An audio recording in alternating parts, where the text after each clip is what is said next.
মদিনার বাজার দিয়ে নবীজি যাচ্ছেন, নবীজির একটা ওট পছন্দ হয়েছে। তো নবী ওটের মালিকের কাছে গিয়ে জিজ্ঞেস করলেন, ভাইয়া এই ওটটার দাম কত?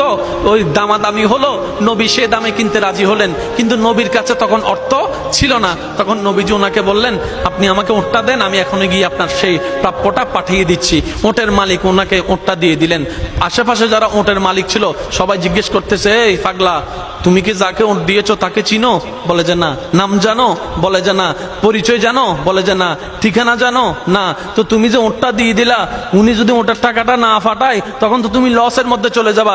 সে ওটের মালিক বলে, এত সুন্দর নুরানি চেহারাওয়ালা কখনো বাটপার হতে পারে না, কখনো চিটার হতে পারে না, কখনো মিথ্যুক হতে পারে না।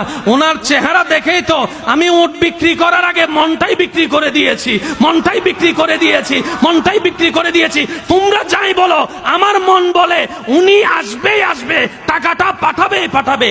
এই কথা বলতে না বলতে কিছুক্ষণ পরে নবীজির একজন সাহাবা এসে বলছেন, একটু আগে একজন ওট নিয়ে গিয়েছেন, কাছ থেকে ওটের মালিকটাকে একটু দেখতে চাই। উনি বলে যে আমার থেকে। তো উনি বললেন, আমাদের নবী আপনার থেকে ওটটা নিয়ে গিয়েছেন, ধরেন ওটের টাকাটাও দিয়েছেন, আপনাদের খাবার জন্য কিছু খেজুরও হাদিয়া পাঠিয়েছেন, খেজুরও হাদিয়া পাঠিয়েছেন। ওই ওটের মালিক বলে, ভাইয়া টাকাটাও রাখেন, খেজুরটাও রাখেন, আগে আমাকে ওনার কাছে নিয়ে যান।